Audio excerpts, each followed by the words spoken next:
আসসালামু আলাইকুম রহমতুল্লাহি অবরাকাতু। আজকে দোয়া কবুলের গল্প শুরু হওয়ার আগে একটি কথা বলে নিচ্ছি।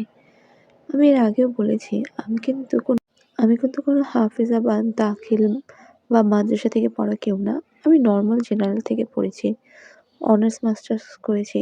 তারপরে জীবনে যেভাবে ইসলামের সাথে জড়িত হয়েছি, আমি আমার জার্নিটুকুই আপনাদের সাথে শেয়ার করছি। যাতে আমি যে জিনিসগুলো ফেস করেছি আমি তো বুঝেছি কেমন লাগে তখন। যাতে অন্য ভাই বোনেরা আমি যাতে একটু তাদের সাহায্য করতে পারি। আমার ভিডিও যদি ১০ জনের সামনেও যে আমার কথাগুলো শুনে যদি ১০ জন অনুপ্রাণিত হয়, আল্লাহর প্রতি হতাশা না রেখে, আশা না হারিয়ে আল্লাহ তাআলার কাছে দোয়া করে, আল্লাহ তাআলার ইবাদত করে, আল্লাহ তাআলার সান্নিকটে নিজেকে পৌঁছে সে যদি নিজেকে পরিপূর্ণ ইসলামে আনতে পারে বা জীবনকে একটি সুন্দর অবস্থায় নিতে পারে, তো আলহামদুলিল্লাহ, আলহামদুলিল্লাহ। আল্লাহ তাআলার কাছে আমি সেই সওয়াবের জন্যই এবং সেই চিন্তা করেই আমি আসলে এই চ্যানেলটা শুরু করেছি। তাই আগে বলে নিচ্ছি, অনেকে একদিন দেখলাম লিখেছে যে মূর্খ আমি, নেগেটিভিটি যেন না ছড়াই। আমি আসলে জানি না আপনারা আমাকে কোন কাতারে ফেলান বা যাই হোক, আমি আপনাদের অনুপ্রেরণা দেওয়ার জন্যে। আমি আমার সমস্যাগুলো যেভাবে ফেস করেছি ১ম যখন আমাকে দিশেহারা লাগতো আমার, সেই সময়ের কথা চিন্তা করেই শুধুমাত্র এই ইউটিউব চ্যানেলটা খোলা। আমি কখনো আমল দেই, কখনো দোয়া কবুলের গল্প শেয়ার করি আপনাদের সাথে। তখন নিজের পয়েন্ট অফ ভিউ গুলো রাখার চেষ্টা করি। আমি নরমাল অনার্স মাস্টার্স করা একজন মানুষ। তো যাই হোক, আজকে আপনাদের সাথে একটি মাত্রই দোয়া কবুলের গল্প শেয়ার করব। এই দোয়া কবুলের গল্পটির সাথে আমার জীবনের অনেক মিল আছে। আমার ক্ষেত্রেও কিছুটা এরকমই হয়েছে। আজকে দোয়া কবুলের গল্প অসম্ভব দোয়া কবুল ও ইসলামের পথে ফিরে আসার গল্প। প্রথমেই আমি আমার আল্লাহর শুকরিয়া আদায় করছি। সুবহানাল্লাহি ওয়া বিহামদিহি আদাদা খালকিহি ওয়া রিদা নাফসিহি ওয়া জিনাতা আরশিহি ওয়া মিদাদা কালিমাতিহি। আল্লাহ তাআলার যতই শুকরিয়া আদায় করি না কেন, তা আল্লাহর দেওয়া নিয়ামতের কাছে অতি ক্ষুদ্রই হবে। একটা সময় ছিল যখন আমার মতো নির্বোধ পাপী আল্লাহর দেওয়া নিয়ামত ভোগ করেও আল্লাহকে চিনতে পারত না। পাপের সাগরে ডুবে থাকতো। কিন্তু আমার মহান রব এতটাই মহান দয়ালু যে আমার মতো এমন পাপীকে কাছে টেনে নেওয়ার জন্য আমার কাছ থেকে সকলকে দূরে সরিয়ে দিয়েছিল। আমার পরিবার, আত্মীয় স্বজন, বন্ধু বান্ধব সকলেই দূরে সরে গেল হঠাৎ করেই। ওই সময় আমার জীবন চরম হতাশা, দুঃখ, দুর্দশায় ছেয়ে গিয়েছিল। আমি এত পরিমাণে কষ্ট পেয়েছিলাম যে আমি যে বেঁচে থাকবো সেই আশায় ছিল না। বলে রাখি, সকলের দূরে চলে যাওয়ার কারণ হলো আমি একটি জিনিসকে প্রচণ্ড পছন্দ করতাম, কিন্তু সেটা পাওয়ার সম্ভাবনা ছিল ১০০-তে ১০০% অসম্ভব। ওই জিনিসটা পাওয়ার জন্য গত ৭ বছর ধরে মানুষের কাছে ঘুরে বেড়িয়েছি, মিনতি করেছি, কান্নাকাটি করেছি, কিন্তু আমাকে সেটা কেউ দেয়নি, উল্টো আঘাতের ওপর আঘাত দিয়েছে। ৭ বছর পর যখন জিনিসটা চরম অন্ধকারে ছেয়ে গেল, তখন তীব্র যন্ত্রণাকে সহ্য করতে না পেরে ইউটিউবে সার্চ করলাম দোয়া কবুলের গল্প। তখনও একটি চ্যানেলে শেয়ার করা কিছু ভিডিও আমার সামনে আসলো এবং ওই ভিডিওগুলোর মাধ্যমে আল্লাহর আমাকে নতুন করে বাঁচার আশা দেয় এবং সিদ্ধান্ত নিলাম ৫ ওয়াক্ত নামাজ আর তাহাজ্জুদ পড়ার। শুরু করলাম নামাজ আর সেই সাথে তাহাজ্জুদে উঠে আল্লাহর সামনে বুক ফাটা কান্না। এভাবে কেটে গেল কিছু মাস। আল্লাহ যেন নিজেই একের পর এক ইসলামিক শিক্ষা দিতে লাগলো আমাকে।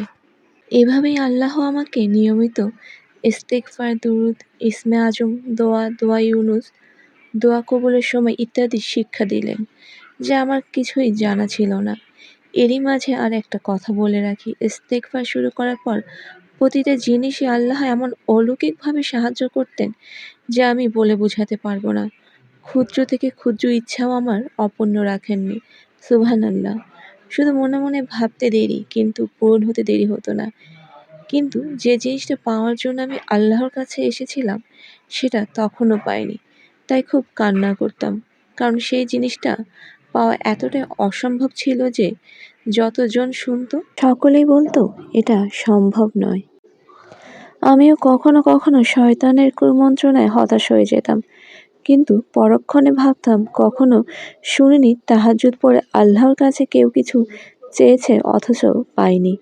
তাহলে আমার ক্ষেত্রে এটা কি করে হতে পারে যে আমি তাহাজ্জুদ পড়ে আল্লাহর কাছে কিছু চাইলাম অথচ পেলাম না? এটা ভেবে আবারও আল্লাহর কাছে চাইতে শুরু করলাম। আলহামদুলিল্লাহ, আলহামদুলিল্লাহ, আলহামদুলিল্লাহ। যে অসম্ভব জিনিস আমি মানুষের কাছে ৭ বছর ঘুরেও পাইনি, মহান রব, আমার মহান রব আমাকে দয়া করে মাত্র ৭ মাসের মাথায় আমার ভালোবাসার সেই অসম্ভব জিনিস দান করেছেন। আলহামদুলিল্লাহ। প্রথম দিকে ভাবতাম আমার দোয়া আল্লাহ তাআলা কেন কবুল করছেন না, কিন্তু পরে বুঝতে পারলাম যদি তখনই আমার চাওয়া জিনিসটা পেয়ে যেতাম তাহলে হয়তো ৫-১০ বার আলহামদুলিল্লাহ পড়ে আমার মহান রবকে আবার ভুলে যেতাম। কিন্তু এই ৯ মাসে আল্লাহ আমাকে প্রকৃতই আল্লাহকে ভালোবাসতে শিখিয়েছেন। আলহামদুলিল্লাহ। গল্পটা অনেক বড় হয়ে গিয়েছে। এত বড় করে লেখার একটা কারণ, যেসব ভাই ও বোনেদের জীবন আমার মতোই অন্ধকারে ছেয়ে গিয়েছে, তারা যেন হতাশ না হয়, আল্লাহর পথে ফিরে আসে। তাহলে আমার লেখা সার্থক হবে। আমার মহান রব কখনো কাউকে ফিরিয়ে দেন না। কক্ষনো না। সুবহানাল্লাহ, সুবহানাল্লাহ, সুবহানাল্লাহ। আজকের এই দোয়া কবুলের গল্পটির সাথে আমার জীবনে অনেক কিছুই মিলে যায়। আমার একটি বড় দোয়া কবুল হওয়ার বাকি আছে। আমি জানি এবং মনে প্রাণে বিশ্বাস করি আমার আল্লাহ সুবহানাহু ওয়া তাআলা খুব শীঘ্রই আমাকে সেই নিয়ামত দিয়ে, তার রহমত দিয়ে আমার জীবনকে পরিপূর্ণ করে দিবে। আমি তারপর আমার দোয়া কবুলের গল্পটি আপনাদের সাথে শেয়ার করব। আপনাদেরকে জানাবো ২০২০ সাল থেকে আজকের পর্যন্ত আমার জীবনের কি ঘটে গেছে। কিভাবে আমি আমার ঈমান পেয়েছি, কিভাবে আমি আমার জীবনের সবথেকে কাছের বন্ধুটার সাথে পরিচিত হয়েছি, কিভাবে আমি আমার সবথেকে কাছের বন্ধুটাকে চিনতে পেরেছি। আমার বন্ধু হচ্ছে আল্লাহ সুবহানাহু ওয়া তাআলা। আর আপনাদেরকেও আমি বলব, আপনারাও আপনাদের রবকে আপনার বন্ধু বানিয়ে ফেলেন। বিশ্বাস করেন, একমাত্র পরম ভালোবাসা, পরম আত্মীয়ের আত্মার আত্মীয় যদি কেউ থাকে, পরম বন্ধু যদি কেউ থাকে আপনার, সেটা একমাত্র আপনার সৃষ্টিকর্তা।